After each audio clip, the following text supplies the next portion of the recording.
नमस्कार मंडळी, welcome back to cooking mode channel. चला आजची रेसिपी आपण स्टार्ट करूया। आज आपण बनवणार आहोत तळलेले मोदक। सर्वप्रथम आपण सारण बनवून घेऊया। त्यासाठी गरम पॅन मध्ये 2 चमचे तूप घालून घेऊया।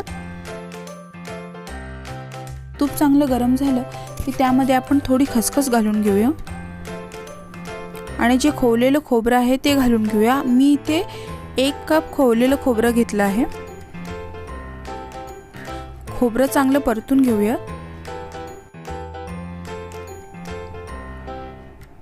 बारीक गॅसवर 2 मिनिटं खोबरं परतून घेतल्यानंतर आपण यामध्ये अर्धा कप गूळ घालून घेऊया।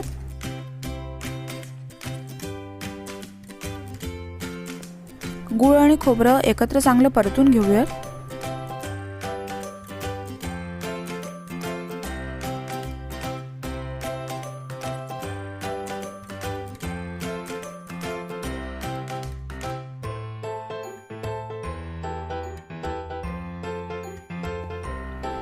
तीन ते 4 मिनिटांनंतर तुम्ही बघू शकता आपलं सारण चांगलं तयार झालं आहे।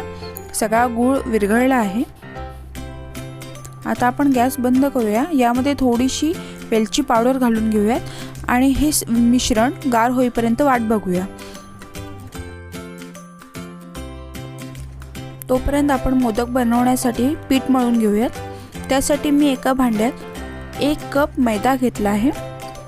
मी इथे अर्धा कपाचं माप घेतलं आहे।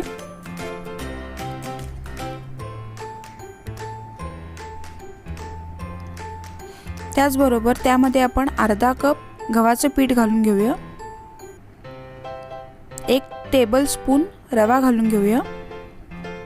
चवीनुसार मीठ घालून घेऊया। त्याचबरोबर आपण यामध्ये आता 1.5 चमचा कडकडीत तापलेलं तेल घालून घेऊयात। तापलेले तेल घातल्यामुळे मोदक मस्त क्रिस्पी बनतात। आता हे सर्व मिश्रण आपण चांगले एकत्र करून घेऊया आणि यामध्ये थोडं थोडं पाणी घालून चांगला पिठाचा गोळा तयार करून घेऊयात। हे पीठ आपल्याला मऊ नाही तर घट्ट मळून घ्यायचं आहे।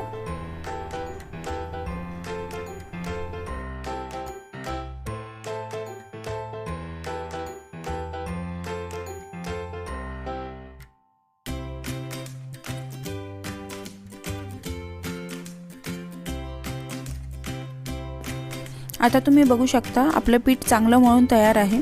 आता आपण हे ओल्या कापडाने झाकून 20 ते 25 मिनिटं रेस्ट करू देऊया। 25 मिनिटं झाली आहेत। आता आपण मोदक तयार करायला घेऊयात। भिजवलेल्या पिठाचा छोटासा गोळा घेऊन आपण त्याची छोटी लाटी बनवून घेऊया। लाटण्यासाठी मी इथे थोडा सुका मैदा वापरला आहे।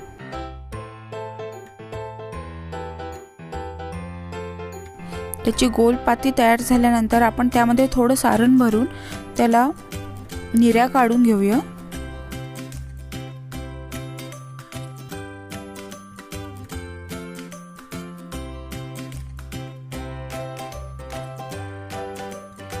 सगळ्या निऱ्या पाडून झाल्यानंतर आपण तो एकत्र आणूया।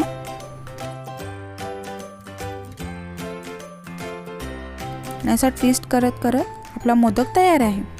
अशा पद्धतीने आपण बाकीचेही मोदक तयार करून घेऊया।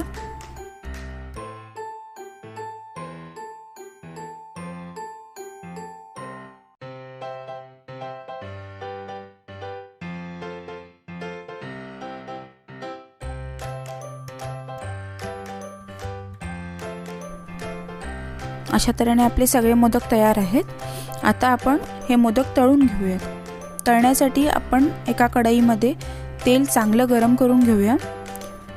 तेल चांगलं गरम झाल्यानंतर गॅस लो करून घेऊयात आणि यामध्ये हळूहळू आपण मोदक सोडूयात। एका वेळी जास्त मोदक सोडू नका।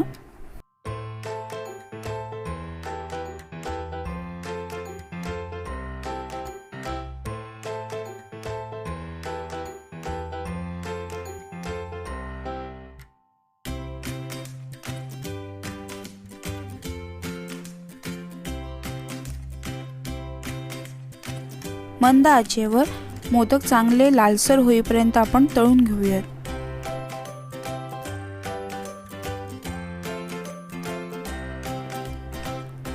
आता तुम्ही बघू शकता आपल्या मोदकांना मस्त कलर आला आहे। आता आपण हे बाहेर काढून घेऊयात। हे आपले मोदक तयार आहेत।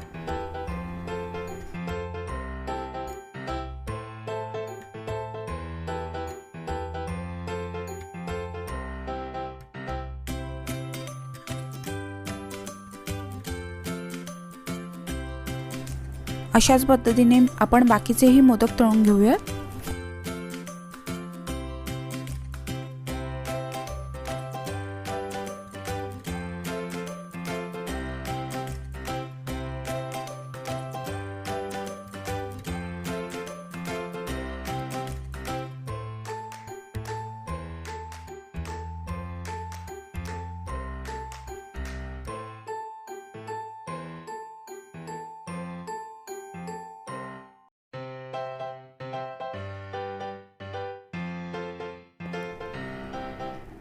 आपले सगळे मोदक तळून तयार आहेत।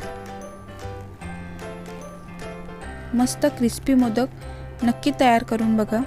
तुम्हाला कसे वाटले हे मला कमेंट बॉक्समध्ये नक्की सांगा। या चॅनलला लाईक करा, शेअर करा आणि सबस्क्राईब करा। Thank you so much.